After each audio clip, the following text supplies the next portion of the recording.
Harry Potter နဲ့မော်ဆရာ3ဦးပြိုင်ပွဲမှောင်မိုက်နေတဲ့ညတညမှာလူမရှိတဲ့အိမ်ဟောင်းတစ်လုံးကမီးလင်းနေတာကိုသူ့ဘာရာစာအဖိုးကြီးကသူ့အိမ် brain ပေါက်ကနေလှမ်းမြင်လိုက်တာကြောင့်အဲ့ဒီအိမ်ကိုသွားစစ်ခဲ့ပါတယ်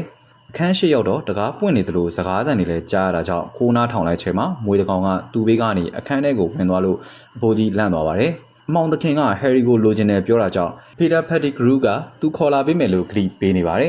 ခုနကအဖိုးကြီးဘေးကဖြတ်သွားတဲ့ Voldemort ရဲ့မွေကြီးဖြစ်တဲ့နာဂီကအခန်းရှိမှာခိုးနားထောင်နေတဲ့သူတယောက်ရှိတယ်လို့ Voldemort ကိုသတိပေးလိုက်ပါတယ်မွေစကားနားမလည်တဲ့အဖိုးကြီးကပြေးချိန်မရှိလိုက်ပဲဝိညာဉ်နှုတ်ချိန်တာနဲ့အသက်ခံလိုက်ရပါတယ်ဒီဖြစ်ပျက်ကို Harry ကအိမ်မက်လိုမှတ်ပြီးနိုးလာပါတယ်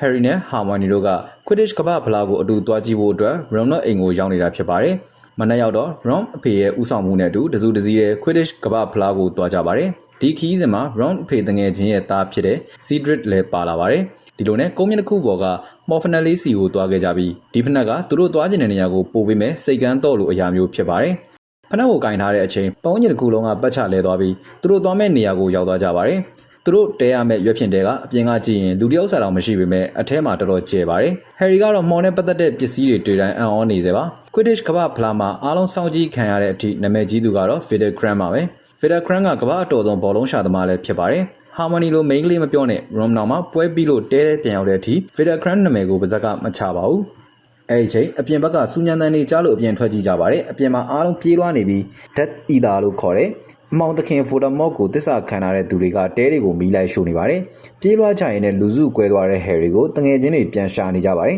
။အဲ့ဒီချိန်လူတယောက်ကမော်သခင်ကြီးပြန်လာပြီဆိုတဲ့အမှတ်အသားကိုကောင်းကင်မှာပြုတ်လုသွားခဲ့ပါတယ်။ဒီချိန်မော်ဝင်ကြီးဌာနကလူတွေရောက်လာပြီးဘသူလက်ချက်လဲမေးပေမဲ့ Harry တို့လည်းလူတယောက်ဆိုတာကလွယ်ပြီးဘာမှမသိပါဘူး။ဒီလိုနဲ့ Harry တို့လည်း Stutter နှစ်ကျောင်းတက်ဖို့ Hogwarts ကိုသွားခဲ့ကြပါတယ်။ဒီနေ့ရထားပေါ်မှာ Harry ကချိုနဲ့စုံစည်းခွင့်ရခဲ့ပါတယ်။ Hermione ကကမ္ဘာဖလားကကိစ္စကိုစိတ်ပူနေတာကြောင့်ဒီအကြောင်းကို Sirius ကိုအသိပေးဖို့ Harry ကိုပြောပါတယ်။ Harry လည်းစာစီပြီးသူ့ရဲ့ဇီးကွက်လေးနဲ့ Sirius စီကိုပို့ခိုင်းလိုက်ပါတယ်။ဒီနှစ်မှာတော့ Hogwarts ကျောင်းကမော်ဆရာ3ဦးပြိုင်ပွဲကိုအင်ရှင်အဖြစ်လက်ခံကျင်းပရမှာဖြစ်ပါတယ်။ကျောင်းတစ်ကျောင်းကတယောက်စီဝင်ရောက်ရှင်ပြိုင်ခွင့်ရပြီး9နှစ်မှတစ်ကြိမ်သာကျင်းပတာဖြစ်ပါတယ်။ပြိုင်ပွဲအတွက်ကျောင်းအသီးသီး Hogwarts စီရောက်လာကြပါတယ်။ကျောင်းတစ်ကျောင်းကမြင်းမြတ်နေနဲ့လာပြီးနောက်တစ်ကျောင်းကရေငုပ်သင်္ဘောနဲ့လာပါတယ်။မြင်းမြတ်နဲ့လာတဲ့အဖွဲ့ကို Hogwarts ကျောင်းသားတွေကြိုးဆိုကြပြီးအကြောင်းကတော့ Madam Missing ရဲ့မိန်းကလေးကျောင်းဖြစ်လို့ပါပဲ။နောက်တစ်ကျောင်းကိုတော့မိန်းကလေးတွေကြိုးဆိုကြပြီး Fidel Cram ပါဝင်ခက်မမိုက်ပုံနဲ့ဝင်လာတဲ့ယောက်ျားလေးကျောင်းဖြစ်လို့ပါပဲ။အဲ့ဒီချိန်မှာပဲဒီနေ့အတွက် Dumbledore ဖိတ်ခေါ်ထားတဲ့ Professor Mori လို့ခေါ်တဲ့ဆရာတယောက် Hogwarts ကိုရောက်လာပါတယ်။သူကရာဇဝတ်သားတွေကိုနှိမ်နေတဲ့သူဖြစ်ခဲ့လို့လူဆိုးလေး Mori လို့လည်းခေါ်ကြပါတယ်။ Azkaban ရဲ့အကျဉ်းသားတစ်ဝက်လောက်ကသူဖမ်းထားတာပါ။မိုရီကရောက်တာနဲ့သူ့လက်ထဲကပလင်းကိုမော့နေလို့ကျောင်းသားတွေကသူ့ကိုခွက်ပုံးကြီးလို့ထင်သွားကြပါတယ်။ပြိုင်ပွဲကကျန်းတန်းခက်ခဲတဲ့အခက်အခဲတွေကိုရင်ဆိုင်ရမှာဖြစ်လို့အရန်အန္တရာယ်များတာကြောင့်18နှစ်အောက်ကျောင်းသားတွေဝင်ရောက်ပြိုင်ခွင့်မရှိဘူးလို့မှော်ဝင်ကြီးဌာနကစီကံသတ်မှတ်ပါတယ်။ဒီအဆုံးဖြတ်ချက်ကိုကျောင်းသားတချို့ကမကျေနပ်ပါဘူး။ပြိုင်ပွဲဝင်နေတဲ့ကျောင်းသားတွေကမှော်မီးခွက်ထဲကိုသူတို့ရဲ့နာမည်ရေးထားတဲ့စာရွက်တွေကိုထည့်ရမှာဖြစ်ပြီးမှော်မီးခွက်ကရွေးချယ်တဲ့သူကသာပြိုင်ပွဲကိုဝင်ပြိုင်ခွင့်ရမှာဖြစ်ပါတယ်။မှော်မီးခွက်ကနာမည်ရွေးလိုက်ရင်နောက်ပြန်ဆုပ်လို့မရလို့မထည့်ခင်သေချာစဉ်းစားဖို့ Dumbledore ကမှာနေပါတယ်။နောက်နေ့မှာ Cedric ကသူ့နာမည်ကိုမီးတောက်ခွက်ထဲလာထည့်ပါတယ်။ Ron နဲ့ Harry တို့ကအသက်မပြည့်သေးလို့ထည့်ခွင့်မရပေမဲ့ Fred နဲ့ George တို့ကအသက်လိမ်စင်းနဲ့မီးတောက်ခွက်ထဲသူတို့နာမည်ထည့်ဖို့ကြိုးစားပါတယ်။ Hermione က Dumbledore လိုလူကတားထားတဲ့အသက်စီးကိုမတောက်တစ်ခေါက်နဲ့မဝင်ဖို့သတိပေးပေမဲ့နားမထောင်တာကြောင့်နှစ်ယောက်စလုံးအဖိုးကြီးပုံစံပြောင်းသွားပြီးဝိုင်းလောင်ခံလိုက်ရပါတယ်။အဲဒီချိန် Fidel Cram ရောက်လာပြီးသူ့နာမည်ကိုလာထည့်ပါတယ်။နာမည်ထည့်တဲ့အချိန် Hermione ကိုတော့စိုက်ကြည့်သွားပါတယ်။နောက်ရမှာပြိုင်ပွဲဝင်ချန်ပီယံတွေရွေးချယ်ပါတယ်။မြောက်ပိုင်းကျောင်းရဲ့ချန်ပီယံအဖြစ် Fidel ကိုရွေးခဲ့ပြီးမိန်းကလေးကျောင်းရဲ့ချန်ပီယံကို Fleur ကိုရွေးပါတယ်။နောက်ဆုံးကျန်တာ Hogwarts ကျောင်းဖြစ်ပြီး Hogwarts ကျောင်းရဲ့ချန်ပီယံအဖြစ်မိဘက Cedric ကိုရွေးလိုက်ပါတယ်။ဒါဆိုချန်ပီယံ3ယောက်ပြည့်ပြီမို့ပြိုင်ပွဲစတင်လို့ရပြီလို့ Dumbledore ကြေညာနေတော့မှာပဲမိဘကနောက်ထပ်စာရွက်တရွက်ထွက်လာမယ်ဟန်ပြင်နေပါတယ်။နာမည်ထွက်လာတော့ Harry Potter ဆိုတော့အခန်းထဲမှာရှိတဲ့သူတွေအကုန်လုံးအံ့ဩသွားပါတယ်။အကြောင်းက Harry ကအသက်မပြည့်သေးတာကြောင့်အသက်လည်းမိခွက်တဲ့နာမည်ထည့်တဲ့လူလိမ့်လို့ကျောင်းသားတွေကထင်သွားကြပါတယ်။ဆရာတွေကိုယ်တိုင်ကလည်း Harry ကိုမေးခွန်းထုတ်ခဲ့ကြပြီးမေးခွန်းထုတ်မဲ့တာထုတ်ရတာ Harry လိုကျောင်းသားကအမော်စီရင်ကိုညာနိုင်မှာမဟုတ်တာကိုဆရာတွေအားလုံးကသိထားကြပါတယ်။ဒါပေမဲ့စီကံကစီကံမဲ့မို့ Harry ကိုမဖြစ်မနေဝင်ပြိုင်ခိုင်းရတော့မှာပါ။ဝင်ကြီးဌာနကစီကံကိုမပြင်ပေးနိုင်တယ်လို့ Professor Dumbledore ကလည်းဒီဆုံးဖြတ်ချက်ကိုလက်ခံတာကြောင့်ကျန်တဲ့ဆရာတွေတားချင်ပေမဲ့အရာမထင်ပါဘူး။ Ron ကလည်းအနည်းဆုံးတော့တခန်းနဲ့နေတဲ့သူကိုတော့အသိပေးတဲ့နယ်ဆိုပြီးတော့ Harry ကိုစိတ်ဆိုးနေပါတယ်။ Harry သူမလို့ကြောင်ပြောလဲလက်မခံပါဘူး။ Harry လည်းစိတ်ဆိုးပြီးနားနေကန်နဲ့သွားနေချိန်မှာ Sirius ကမီလင်းဘိုရဲ့မီးဘိုတွေကနေ Harry ကိုဆက်သွယ်ပါတယ်။ Sirius က Harry မထဲတာတေးကြရင် Harry မထဲပဲမီးတောက်ကွက်တဲ့ထဲတဲ့တခြားသူရှိနေပြီမို့သတိထားပြီးနေဖို့သတိပေးပြီးပြန်သွားပါတယ်။ Ron စကားများထားတာကြောင့် Harry တယောက် Neville နဲ့ပဲပေါင်းပစ်ပြီး Neville ပြတဲ့မော်ရင်းကြီးပင်တွေကိုလိုက်ကြည့်နေပါတယ်။အဲဒီချိန် Ron နဲ့ Hermione တို့ရောက်လာပါတယ်။ Ron ကစကားများထားတဲ့အတွက် Hagrid ကတွေးကျင်နေတဲ့အကြောင်းကိုကိုယ်တိုင်မပြောချင်လို့ Hermione ကိုပြောခိုင်းပါတယ်။ Harry လည်း Hagrid နဲ့တွားတွေ့တော့ဒီနေ့မှာ Hagrid ကခေါင်းလေးဖီးလို့အဝတ်လေးလည်းတေချာဝတ်ထားသလိုရင်မမှာလည်းပန်းတစ်ပွင့်ထိုးထားပါတယ်။အကြောင်းကတော့ကျောင်းအကြီး Madam Mason နဲ့ချင်းတွေ့ဖို့ပါပဲ။အဲ့ဒီချိန် Harry ကိုကိုပြောက်ဝိယုံခြုံခိုင်းထားပြီး Harry ကတော့မတရီသလိုခံစားနေရပါတယ်။အဲ့ဒီနောက် Harry ကိုငကားတွေရှိတဲ့နေရာကိုခေါ်သွားပြီးပထမဆုံးပြန်ပွဲကငကားတွေနဲ့ညင်ဆိုင်ရမှာဖြစ်ကြောင်း Harry ကိုအသိပေးလိုက်တာပါပဲ။ Hogwarts ရဲ့ကျောင်းသားအားလုံးက Cedric ကိုအားပေးပေမဲ့ Harry ကိုလူလိမ်လို့လှောင်ပြောင်ကြပါတယ်။ဒါတွေကို Q ဆိုင်မနေပဲ Harry ကပထမဆုံးပြန်ပွဲကငကားတွေနဲ့ညင်ဆိုင်ရမယ့်အကြောင်းတကြောင်ထဲသားဖြစ်တဲ့ Cedric ကိုအသိပေးလိုက်ပါတယ်။ပြန်လဲအထွက်မှာ Malfoy နဲ့စုံခဲ့ပြီး Harry ကိုနှောက်ယှက်နေတာကြောင့် Professor Moody က Malfoy ကိုကြွက်အဖြစ်ပြောင်းလိုက်ပါတယ်။ Harry နဲ့ Cedric တို့ပါသဘောကျနေတဲ့အချိန်ပေါမောက္ခ McGonagall ရောက်လာပြီး Malfoy ကိုလူဖြစ်ပြန်ပြောင်းပေးခဲ့တယ်လို့ကျောင်းသားတွေကိုပုံပြောင်းပြီးအပြစ်မပေးရဘူးလို့ Moody ကိုလည်းသတိပေးသွားပါတယ်။ Moody ကသူ့ရုံးခန်းထဲကိုခေါ်သွားပြီးပြန်ပွဲကိုနိုင်ဖို့မင်းပါတက်လဲမေးပါတယ်။ Harry ကသူတပြက်စီးပြန်တာတော်တဲ့အကြောင်းပြောတော့အဲ့ဒါကိုသုံးဖို့အကြံပေးပါတယ်။ပြန်ပွဲတဲ့တပြက်စီးပြန်ယူလို့မရဘူးလို့ Harry ကအထွန်းတက်တော့မင်းမော်တုတ်တန်ယူလို့ရတယ်လေဆိုပြီး Harry ကိုအကြံပေးလိုက်ပါတယ်။ပြန်ပွဲနေမှာစိတ်လှုပ်ရှားနေတဲ့တငယ်ချင်း Harry ကို Hermione ကလာရောက်နှစ်သိမ့်ပေးခဲ့ပေမဲ့မီဒီယာဆရာမကြီးကအတင်းတွေ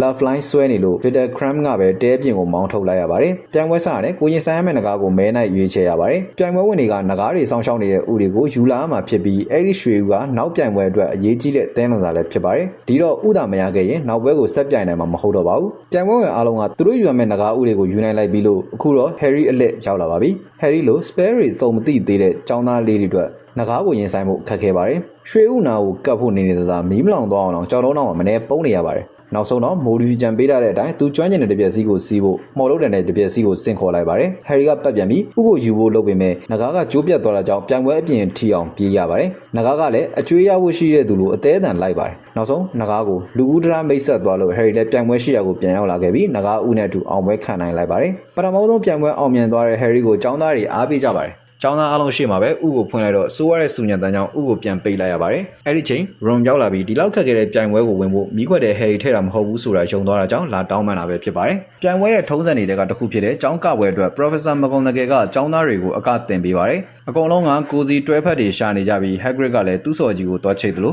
ကျန်တဲ့သူတွေကလည်းအတီးတီးချိတ်ကုန်ကြပြီးဝေလီလီလုံနေတဲ့ Ron နဲ့ Harry သာအတွဲမရပဲကြံနေပါတယ်။ Neville တောင်အမှန်ကန်လေ့ကျင့်နေတာတွေ့တော့ဒီတိုင်းနေလို့မဖြစ်ဘူးဆိုပြီး Ron က Hermione ကို main လေးဖြစ်ပြီးအတွဲမရှိရင်ရှက်ဆရာကြီးဆိုပြီးတွားပြောပါတယ်။ဒါပေမဲ့ Hermione ကတွဲဘက်ရှိနေပြီလို့ပြောရင် Ron ကိုညှင်းလိုက်ပါတယ်။ Harry ကတော့ချိုကိုတွားပြောပေမဲ့ Harry လည်းချိုကတွဲဘက်ရှိပြီးသားမို့အငင်းခံလိုက်ရပါတယ်။ကာဝဲနီးလာပြီဖြစ်လို့ Ron နဲ့ Harry တို့ရရတွဲလိုက်ရပါတယ်။ချိုက Cedric နဲ့အတူပွဲတက်လာတော့ Harry ငေးနေရတော့ Hermione ကအလှဆုံးဝတ်စုံနဲ့ပွဲတက်လာပါပြီ။သူ့ရဲ့ driver ကတော့ Peter Cram ပဲဖြစ်ပါတယ်။နှစ်ယောက်စလုံးကိုစီဂျေဝင်နေလို့ကာပွဲကိုကောင်းကောင်းမကနိုင်တော့ပါဘူး။ဒါကြောင့်သူတို့ရဲ့ partner တွေကလည်းသူများတွေစီပါသွားပါတယ်။အပျော်ကြီးပျော်နေတဲ့ Hermione ကို Ron ကအပျော်ပြက်စီမဲ့စကားတွေပြောတာကြောင့် Hermione စိတ်ဆိုးသွားပါတယ်။ညတော့ထုံးစံအတိုင်း Harry ကအဲ့ဒီအိမ်မက်ကိုပြန်မှတ်ပါတယ်။လက်ပြမှာမွေးပုံစံအမှတ်သားနဲ့မွေတကောင်ကသူ့ကိုကြည့်နေတယ်လို့ခံစားရပြီးလန်တိုးလာပါတယ်။နောက်တစ်ယောက်တော့ပထမပွဲကသူ့ကိုအကူအညီပေးခဲ့တဲ့ Harry ကိုကျေးဇူးတင်တဲ့ Cedric ကဒီတစ်ခေါက်မှာဥကိုဘလို့ဖွင့်ရမလဲဆိုတဲ့နီလန်ကိုပြောပြသွားပါတယ်။ Cedric ရဲ့အကြံပေးချက်အရ Harry လည်းရေချိုးကန်ရှိတဲ့စီကိုဥကိုယူလာပြီးဖွင့်ပေးလိုက်ပါတယ်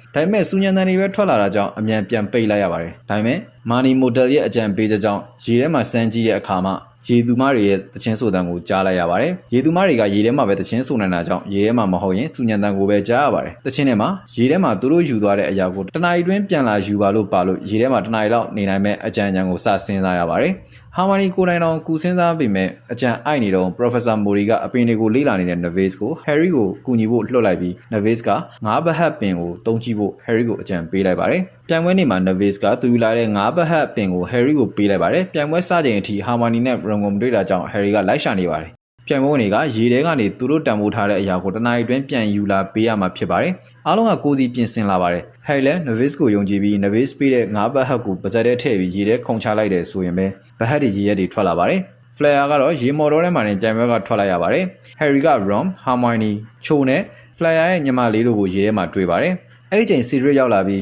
Cho ကိုကယ်သွားပါတယ်။ Harry က Ron နဲ့ Hermione ကိုကယ်ဖို့လုပ်ပေမဲ့ရေသူမတွေကတယောက်ပဲကယ်ဖို့ခွင့်ပြုပါတယ်။ဒီချိန်ငမန်းပုံစံနဲ့ Victor ရောက်လာပြီး Hermione ကိုကယ်သွားပါတယ်။ Cedric ကအရင်ပန်းဝင်သွားပြီး Victor ကဒုတိယရသွားပါတယ်။အခုဒီဝေခွဲရခတ်နေတဲ့ Harry အတွက်ကြံနေတာက Ron နဲ့ Fleur ရဲ့ညီမလေးနှစ်ယောက်စလုံးကိုရေသူမတွေမသိခင်အမြန်ကယ်ဖို့လုပ်ပါတယ်။ဒါကိုတည်သွားတဲ့ရေသူမတွေက Harry ကိုတိုက်ခိုက်ကြပါတယ် နောက်ဆုံးတော့3ယောက်ပူကြီးခရီးမတွင်လို့ကျန်တဲ့2ယောက်ကိုရေပေါ်အရင်တင်ပေးလိုက်ပါတယ်ဟယ်ရီကတော့ရေသူမအနေနဲ့တိုက်ခိုက်နေလို့အချိန်ကျော်သွားမှရေပေါ်တက်လာနိုင်ပါတယ်ဘေချေးလည်းဖြစ်သွားပါတယ်ဖလိုင်ယာကသူ့ညီမလေးကိုကယ်ပေးလို့ဟယ်ရီနဲ့ရွန်ကိုအနမ်းနေပေးရင်ကျေးဇူးတင်နေပါတယ်စီဒရစ်ကပထမဖြစ်ပြီးဟယ်ရီကအချိန်ကျော်မှရောက်လာပေမဲ့2ယောက်ကယ်ခဲ့တဲ့ဟယ်ရီစိတ်ကိုလေးစားလို့ဒမ်ဘယ်ဒေါကဒုတိယပေးလိုက်ပါတယ်လူ2ယောက်ကယ်ခဲ့တဲ့ဟယ်ရီကိုမှော်ဝင်ကြီးဌာနကြီးကြပ်ရေးမှူးကဟယ်ရီကိုချီးကျူးနေတော့ Professor Mori ရောက်လာပြီးအတိတ်ကကိစ္စတစ်ခုအကြောင်းကိုပြောရင်းစကားအခြေတင်ဖြစ်နေပါတယ်စကားပြောလို့မကောင်းတဲ့ Mori ကိုအာယုံနောက်လို့ကြီးကြပ်ရေးမှူးလည်းထွက်သွားပါတယ်နောက်ရက်မှာမြူရီဆိုင်နေတဲ့တော်ရဲကိုဟယ်ရီကိုဟက်ဂရစ်နဲ့အတူတွားရင်းကနေကြီးကြပ်ရေးမှူးတေးနေတာကိုတွေ့လိုက်ရပါတယ်ဒီလိုကြီးကြပ်ရေးမှူးတေဆုံးတဲ့အကြောင်းကို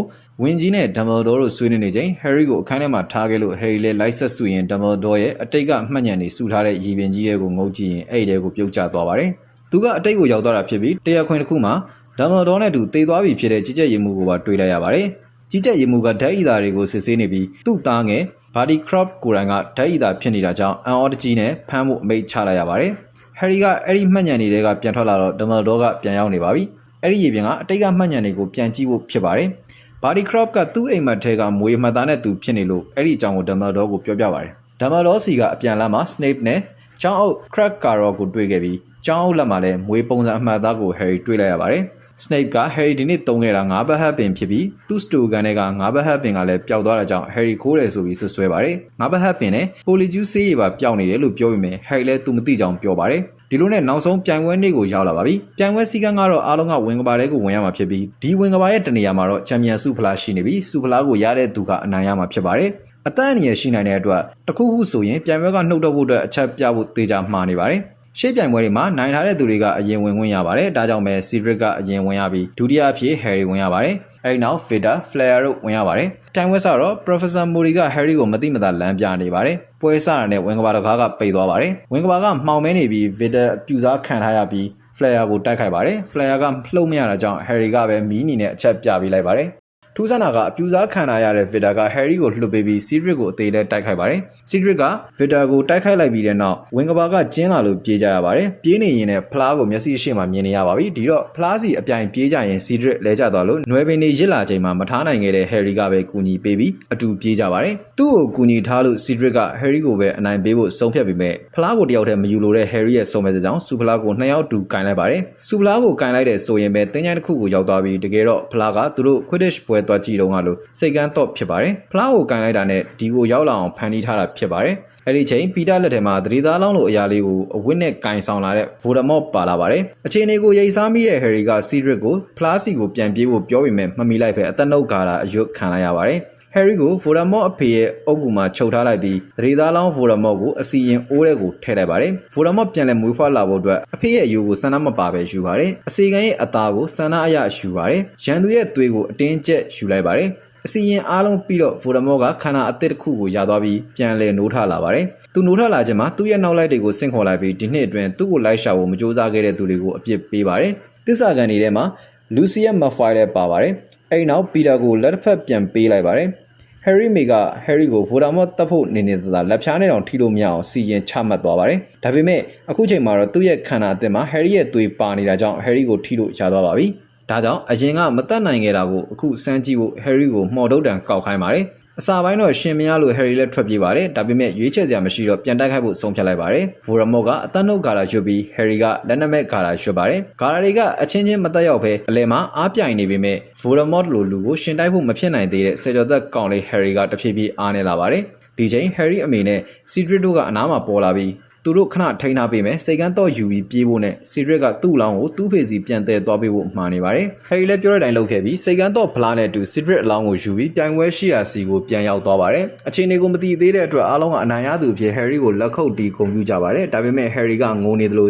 ုစီဒရစ်ကလည်းငြိမ်နေတာကြောင့်အသက်မရှိတော့မှအားလုံးသိလိုက်ပါတယ်ဟယ်ရီကစီဒရစ်ကိုဖတ်တိုင်းရဲ့ဗိုဒမော့ပြန်လာပြီလို့ပြောလိုက်ပါတယ်ဒမ်ဘယ်ဒေါကဟယ်ရီကိုခေါ်သွားဖို့ပြောပြီးစီဒရစ်အဖေကသူ့သားသေသွားလို့ဝမ်းနဲ့ပက်လက်ဖြစ်နေပါတယ်ဝမ်းနဲ့နေတဲ့ဟယ်ရီကို Professor Mori ကသူ့ရုံးခန်းထဲကိုခေါ်သွားပါတယ်သူ့ခန်းထဲရောက်တော့အမောင်သခင်ကြီးကဘလို့ပုံစံလဲအနားမှာရောဘသူတွေရှိလဲလို့သူသိချင်တာရမေးပါတယ်ဟယ်ရီကသူသင်ချိုင်းအကြောင်းမပြောရသေးပဲသိနေလို့ Professor Mori ကတရှိုးဆိုတာကိုရိပ်မိသွားပါတယ်ဒီတော့မှ Professor Mori လည်းအမှန်တိုင်းဝန်ခံခဲ့ပြီးမော်မီကွက်ထဲ Harry နာမည်ထည့်တာသူဖြစ်ပြီးငကားတွေအကြောင်းကို Harry ကတဆင့်အသိပေးခဲ့တာ Cedric ကိုရေထဲမှာဥဖွင့်ရမယ်ဆိုတာပြောခဲ့တာ Navis ကို9ဘတ်ဟပ်ပင်ပေးခဲ့တာလည်းသူ အားလုံးကသူလုပ်ခဲ့တာဖြစ်ကြောင်းပြောပြလိုက်ပါတယ်။ Harry ကိုဒီပြိုင်ပွဲမှာအနိုင်ရအောင်ကူညီခဲ့တာကစူဖလားကို Harry လက်နဲ့ထိဖို့သူစီစဉ်ခဲ့တာပါ။ Voldemort ပြန်ရှင်လာဖို့ Harry သွေးကိုလိုလို့ Victor ကိုညှို့တော့က Harry ကိုမသက်ခိုင်းခဲ့တာပါ။အဲ့ဒီချိန် Professor Dumbledore ရောက်လာပြီးသူနဲ့အတူပါလာတဲ့ Snape ကိုမှုသားဖို့ဆေးရီကိုမိုရီပါဇက်ထဲကိုလောင်းထည့်ခိုင်းပါတယ်။ဆေးရီကြောင့်အမှန်တိုင်းပြောပြီးသူကမိုရီအစ်စ်မဟုတ်ကြောင်းအစ်စ်ကတစ်တာထဲမှာဖမ်းထားတဲ့အကြောင်းသူတောက်တာတွေကအရက်မဟုတ်ပဲပုံပြောင်းတဲ့ပိုလီကျုဆေးရည်တွေပဲဖြစ်ကြောင်းအားလုံးသိလိုက်ရပါတယ်။ဆေးစမ်းပြေသွားတဲ့အချိန်မှာတော့တရားဟန်က Barty Crouch ဖြစ်နေပါတယ်။သူ့ဖေကြီးကျက်ရေးမှုကိုလည်းသူကိုယ်တိုင်ပဲတတ်ခဲ့တာဖြစ်ပါတယ်။ Professor Snape စတိုကန်ကပစ္စည်းတွေခိုးနေတာလည်းသူပဲဖြစ်ပါတယ်။ Dumbledore က Barty Crouch ကို Azkaban ကိုပို့လိုက်ပါတယ်။မော်ဝင်ကြီးဌာနက Voldemort ပြန်လာတာကိုဖုံးနှားစေခြင်းပေမဲ့ Dumbledore ကတော့ Cedric ကိုတတ်တာဖြစ်ကြောင်းကျောင်းသားအားလုံးကိုထုတ်ပြောပြလိုက်ပါတယ်။ဒါမှသာ Cedric တည်ဆုံမှုကိုလူတွေယုံမှားတန်တရားမဖြစ်အောင်ပါ။ပြန်ဝဲပြီးလို့အားလုံးကကိုเจ้าကိုပြန်ကြပါပြီ။ Hermione ကခွဲခွာရတော့မှမို့တငယ်ချင်းနှစ်ယောက်ကိုသူ့စီစာပုံမှန်ရေးဖို့မှားနေရင် Stutter နှစ်ကတော့ပြီးဆုံးသွားခဲ့ပါတယ်။